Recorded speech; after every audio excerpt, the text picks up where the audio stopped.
여러분, 21세기가 시작되면서 세계적으로 가장 깜짝 놀랄 만한 끔찍하고도 두려운 사건이 2001년에 일어났습니다. 그 사건이 무엇인지 기억되십니까? 9.11 테러가 일어난 사건입니다. 미국의 뉴욕 한복판에서 저 보이는 쌍둥이 빌딩이 그야말로 이슬람 근본주의 테러 조직인 알카에다에 의해서 미국의 자존심이라고 여겨지는 저 엄청난 빌딩이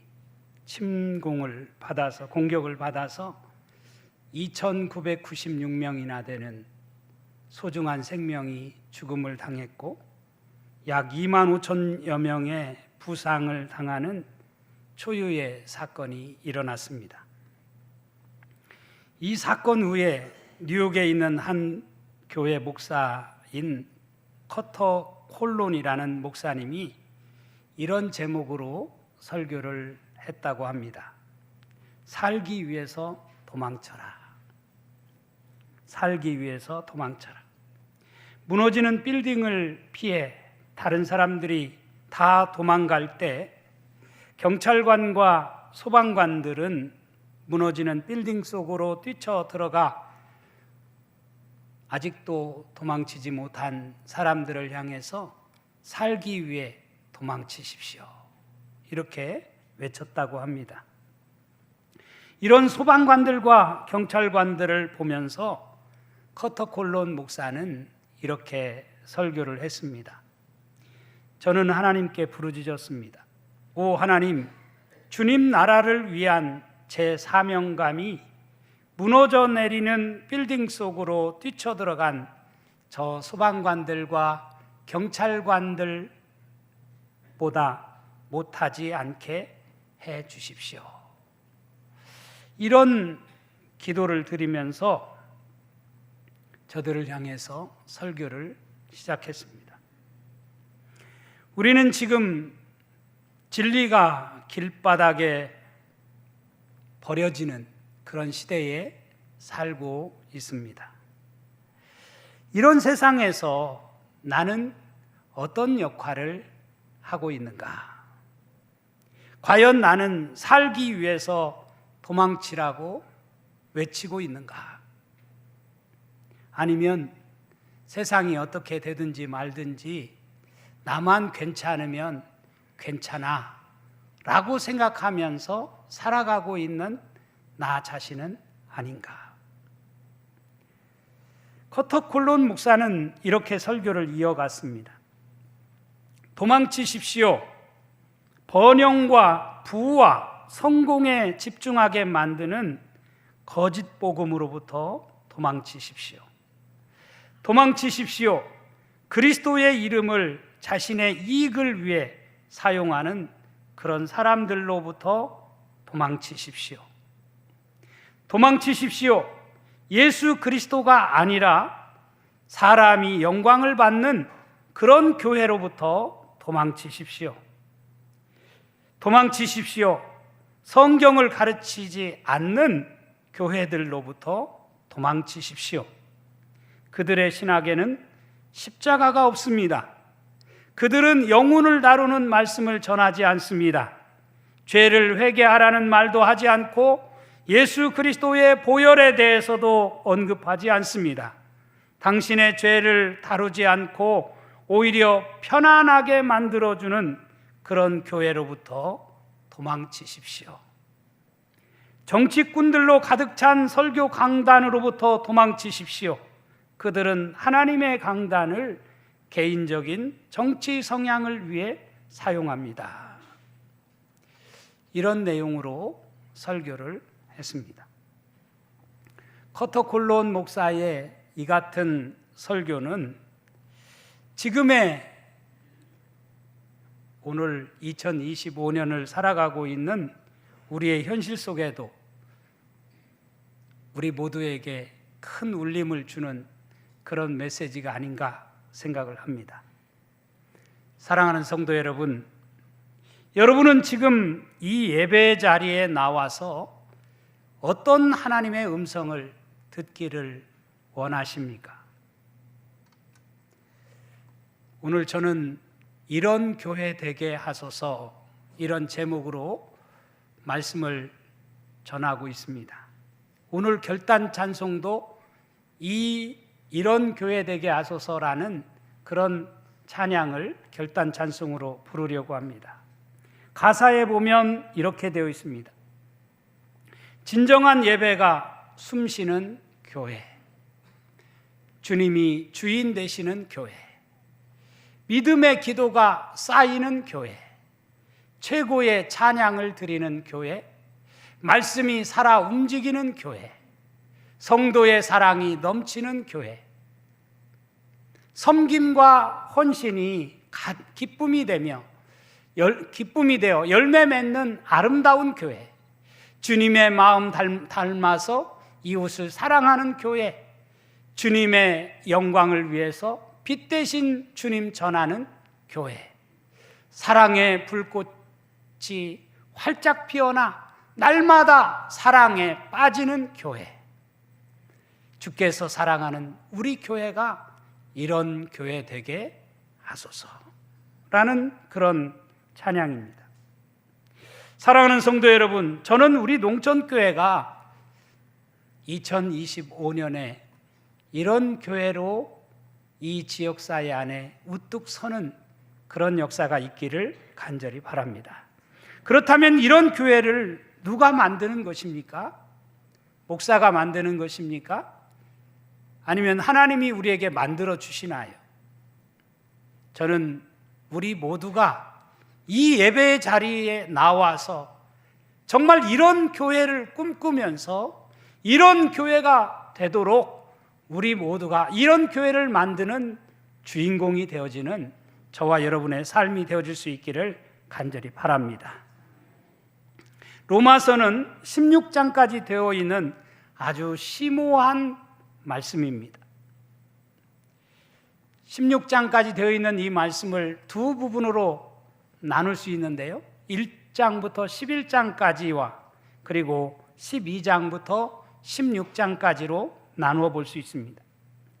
11장까지에 나와 있는 말씀은 기독교 진리의 아주 심오한 진리를 가르쳐주고 있습니다. 그래서 교리적인 부분이라고 그렇게 학자들은 말합니다. 그리고 12장부터는 우리가 어떻게 그리스도인이라면 책임감을 가지고 실천하며 살아가야 할 것인지 실천적인 부분에 대해서 가르치고 있는 말씀이 바로 12장부터 나오는 말씀입니다. 그러므로 오늘 우리가 읽은 본문의 말씀은 실천을 말하는 첫 번째 부분이라고 말할 수가 있습니다. 그러므로 형제들아, 내가 하나님의 모든 자비하심으로 너희를 권하노니 너희 몸을 하나님이 기뻐하시는 거룩한 산 제물로 드리라. 이는 너희가 드릴 영적 예배니라. 너희 몸을 하나님이 기뻐하시는 거룩한 산 제물로 드려라. 너희 몸을 하나님이 기뻐하시는 거룩한 산 제물로 드리라. 원래 유대인들이 드리는 제사는 우리가 잘 알다시피 짐승을 잡아서 죽여서 드리는 그런 제사라고 할 수 있습니다. 물론 곡식을 빻아서 드리는 소제도 있지만 번제를 비롯한 대다수의 제사는 짐승을 잡아서 바치는 제사였습니다. 죽은 제물을 드리는 제사지요.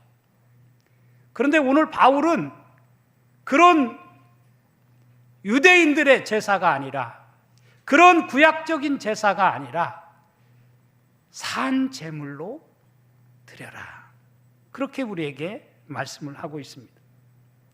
어떤 것을 드리라는 거예요? 너희 몸을, 우리 몸을 산 제물로 드려라. 이것이 너희가 드릴 영적 예배다, 그렇게 우리에게 말씀해 주고 있습니다.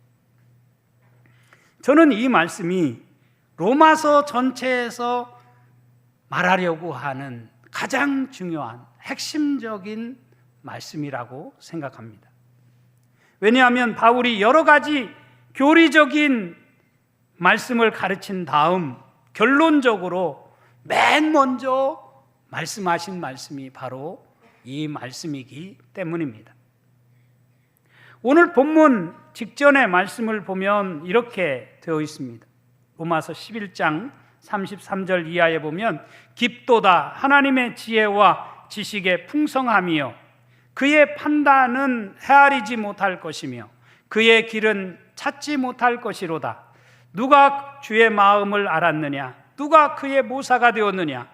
누가 주께 먼저 드려서 갚으심을 받겠느냐? 이는 만물이 주에게서 나오고 주로 말미암고 주에게로 돌아갑니다. 그에게 영광이 세세에 있을지어다. 아멘. 이렇게 말씀을 끝맺으면서 오늘 본문으로 이제 실천적인 말씀을 우리에게 해주고 있습니다. 그러므로 내가 하나님의 모든 자비하심으로 너희를 권하노니. 그러므로 내가 하나님의 모든 자비하심으로 너희를 권한다. 그렇다면 바울이 말하는 하나님의 모든 자비하심이 무엇일까? 로마서 1장부터 11장까지에 나와 있는 내용이 바로 하나님의 모든 자비하심을 이야기하고 있는 것입니다. 그 말씀을 요약해서 말한다면 두 가지로 말할 수 있어요. 첫째는 이신칭의, 즉 믿음으로써 의롭게 되어지는 자비를 말한다고 할 수 있습니다. 우리 모두는 믿음을 통해서, 믿음으로써 의로움을 얻은 자들이라는 거예요. 그게 복음 아닙니까? 그게 로마서에서 말하려고 하는 핵심적인 복음의 진수예요. 다시 말하면 죄로 영원히 죽을 수밖에 없었던 우리가 예수 그리스도를 믿음으로써 의롭다함을 얻고 용서함을 얻고 그 은혜로 구원에 이르게 되었다라고 하는 사실을 바울은 로마서에서 우리에게 분명히 말해주고 있어요. 그게 첫 번째 자비예요. 두 번째 자비를 말한다고 한다면 그 자비가 유대인들에게만 국한된 것이 아니라 스스로 선민이라고 택한 백성이라고 여기는 그들에게만 베풀어준 자비가 아니고 로마인들을 포함한 모든 이방인들에게까지, 아니 오늘 예배하는 우리에게까지 그 자비가 열려있다. 그 자비로 우리가 하나님 앞에 예배의 자리에 나오게 되었다라고 하는 사실을 말해주고 있습니다. 그래서 우리도 구원받은 백성이 아니겠습니까? 그래서 우리가 지금 이 자리에 나와서 하나님의 은혜를 깨닫고 감사하며 하나님께 예배하는 것입니다. 얼마나 놀라운 은혜입니까? 그러기에 바울은 너희 몸을 하나님이 기뻐하시는 거룩한 산 제물로 드려야 한다고 우리에게 말씀해 주고 있는 것입니다. 이런 은혜가 깨달아지면 당연히 그런 실천적 행동을 할 수 있지 않겠느냐는 말입니다. 내가 받은 은혜가 별것 아니라고 생각되어지면 사실 우리 몸을 바쳐서 하나님 앞에 예배한다고 하는 것이 결코 쉬운 일이 아닐 것입니다. 그렇지만 내가 받은 은혜가 너무 크고 너무 귀해서 그 은혜에 감사하고 감격해서 하나님을 예배한다고 한다면 우리 몸을 얼마든지 바쳐서 산 제물로 드리면서 하나님이 기뻐하시는 예배를 우리는 얼마든지 드릴 수 있다고 생각합니다. 내가 구원받았다고 하는 것이 확실하게 믿어지고 그것이 얼마나 큰 은혜이고 축복인지를 안다면 우리 몸을 거룩한 산 제물로 드리는 것은 당연한 일이고 우리가 마땅히 행해야 할 일입니다. 그러니까 너희 몸을 드리라는 것은 너희 자신을 드리라는 뜻입니다. 우리의 삶의 일부가 아니라 전부를 드리라는 것입니다. 우리 소유의 일부가 아니라 전부를 바치라는 뜻입니다. 마태복음 13장에 보면 주님께서 하늘나라의 비유를 말씀해 주시면서 밭에 감추인 보화에 관한 비유를 말씀해 주셨습니다. 그 당시에는 오늘날 같으면 귀한 보물이 있으면 은행에 이렇게 예치하거나 이렇게 은행에 보관해 둘 수 있지만 그 당시에는 전쟁이 많고 한 시대에 보물이 자기 집에 있으면 불안하니까 언제 빼앗길 수 있지 모르기 때문에 밭을 파고 거기에 파묻어서 보물을 보관해 두었던 모양입니다. 밭에 보물이 감추어진 것을 알아요. 그렇다면 자신이 가지고 있는 모든 것을 팔아서 그 밭을 산다는 거죠. 왜? 그 밭에 보물이 담겨져 있기 때문인 것입니다.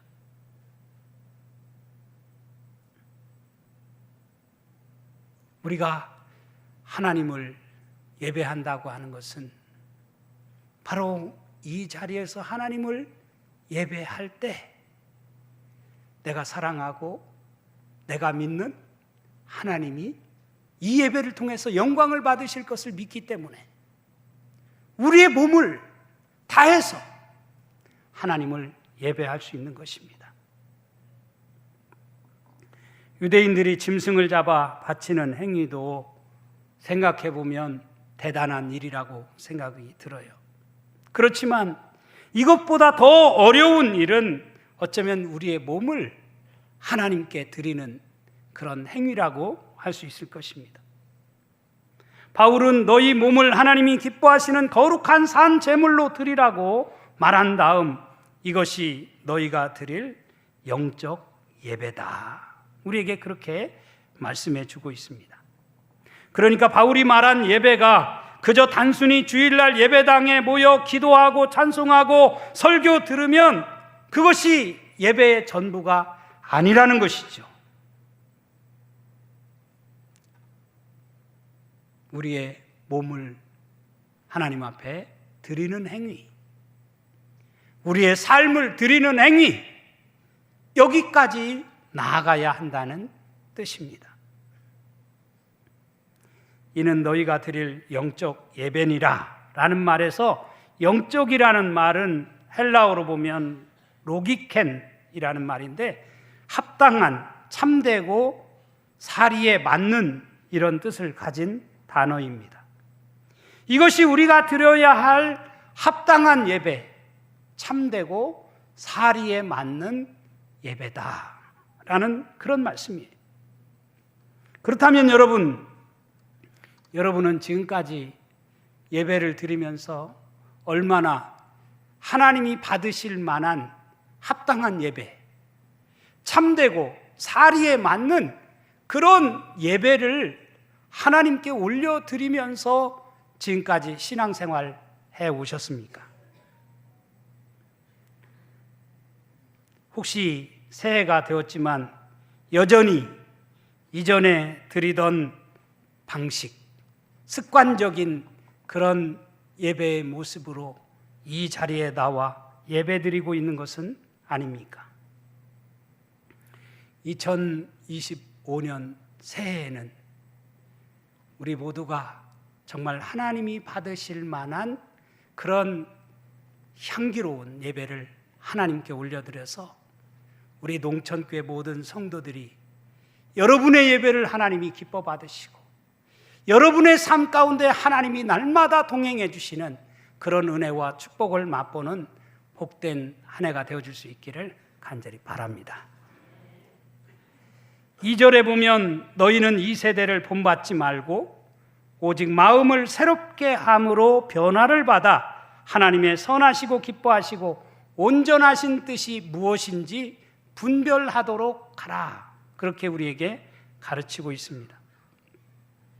여러분, 이 구절에서 저는 변화라고 하는 단어에 주목하고 싶습니다. 우리가 변화되지 않고서는 이 세대 속에서 하나님의 백성답게 살아갈 수가 없습니다. 세대의 방식, 이 시대의 풍조에 휩쓸려 가다 보면 정말 내가 그리스도인인가? 내가 그리스도인답게 살아가는 백성인가? 라고 하는 그런 질문 앞에 설 때 우리는 부끄러운 모습으로 설 수밖에 없습니다. 하나님의 뜻을 발견할 수가 없습니다. 여러분은 올 한 해 어떤 변화를 꿈꾸십니까? 여러분의 삶 가운데서 무엇이 달라지기를 바라십니까? 변화되려면 우리는 우리에게 베풀어 주신 은혜를 깨닫고 지금보다 더 납작 엎드려 기도하는 그런 기도의 삶부터 시작되어야 되지 않을까, 저는 그런 생각을 해봤어요. 낙타 무릎이라는 책이 있어요. 그 책의 요지는 낙타 무릎이 그야말로 닳고 닳듯이 우리가 기도를 하나님 앞에 너무 많이 드려서 우리의 무릎이 그야말로 무릎 꿇고 하나님 앞에 엎드리는 그런 생활을 많이 해서 우리의 무릎이 낙타 무릎이 되어지는 그런 모습으로 산 이야기를 하고 있습니다. 저는 지금까지 참 부끄럽게 생각되어지는 것이 많은 교우들이나 제 주변에 있는 사람들에게 입버릇처럼 무슨 이야기를 하면 내가 기도해 줄게, 기도하겠습니다, 그렇게 참 많이 말했던 것 같아요.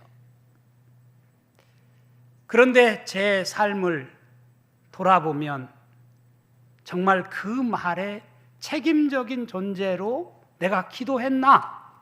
라는 그런 질문을 제 스스로에게 해볼 때 너무나 부끄럽고 죄송하다는 생각을 합니다.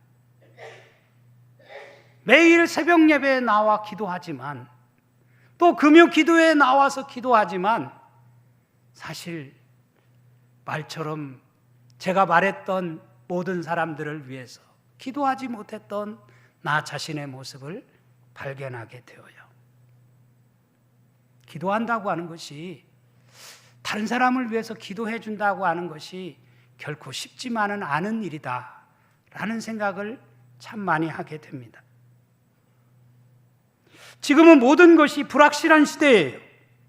언제 어디서 무슨 일이 닥쳐도 이상하지 않은 그런 시대에 지금 우리가 살아가고 있어요. 정치가 불확실합니다. 경제가 불확실합니다. 사회가 불확실합니다.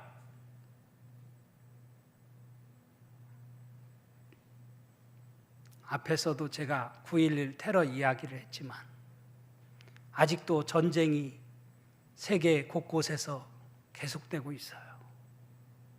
LA에서는 상상할 수 없는 엄청난 산불이 나서 그야말로 저는 우리 교우들 가정 가운데에도 LA에 가족이 계신 분들도 있고 그런데 참 안부를 염려가 돼요.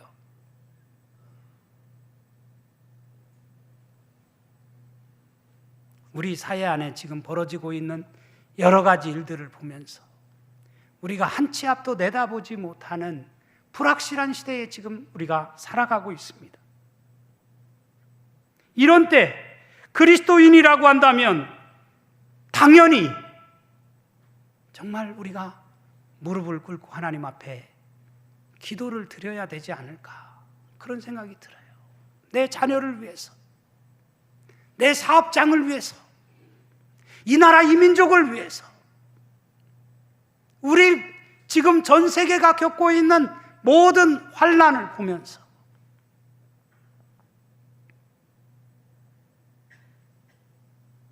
너희는 이 세대를 본받지 말라고 말씀했습니다. 지금의 시대를 가리켜 사무시대라고 말합니다. 네 가지가 없는 시대라는 거예요. 무감동, 감동이 없는, 피리를 불어도 춤을 추지 않고 애곡하여도 울지 않는, 주님께서 말씀하신 대로 그런 무감동의 시대입니다. 무책임한 시대입니다. 책임감을 느끼고 책임감을 갖는 사람이 없습니다. 내 탓이요라고 말하는 사람이 없습니다. 무관심한 시대입니다. 옆 사람이 죽든지 말든지 나만 괜찮으면 되고 우리 가정만 괜찮으면 된다고 하는 생각을 가지고 살아가는 시대입니다. 무목적의 시대, 목적이 없이 우리는 살아가고 있는 시대입니다. 이런 사무시대에 어떻게 이런 세상을 우리가 정말 그리스도인다운 모습으로 살아갈 수 있겠습니까? 여러분의 힘으로 이 불확실한 시대를 헤쳐나갈 수 있다고 믿습니까? 주님께서 우리에게 분명히 말씀하셨어요. 기도 외에 다른 것으로는 이런 방법이 나갈 수 없느니라. 기도 외에는 다른 것으로는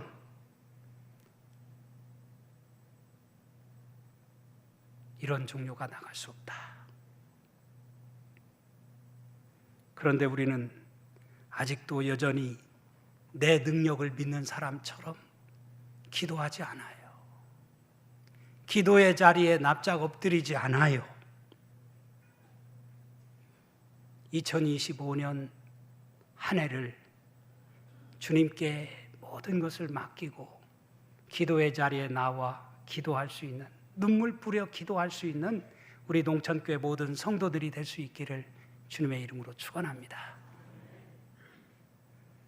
두 번째로 우리는 말씀을 부지런히 배워야 합니다. 말씀을 통해서만 우리는 무엇이 하나님의 선하심인지, 무엇이 하나님이 기뻐하시는 것인지, 무엇이 하나님의 온전하심인지를 분별하며 살아갈 수 있기 때문입니다. 제가 지난주에 말씀은 카논이라는 말은 잣대, 표준, 이런 뜻을 가진 말이라고 말씀을 드렸습니다. 삶의 표준, 잣대가 무엇입니까? 우리의 삶의 잣대는 바로 말씀, 성경이 바로 우리의 카논, 잣대다, 표준이다. 그렇기 때문에 우리의 삶의 표준이요 잣대가 되는 말씀을 우리가 날마다 듣고 읽고 깨닫고, 그래서 이 말씀 속에서 주는 교훈과 책망과 바르게 함과 의로 교육을 받아서 우리가 이 험한 세상을 그리스도인답게 살아내는 그리스도인이 되어야 되겠다라고 하는 사실을 말씀을 드렸습니다.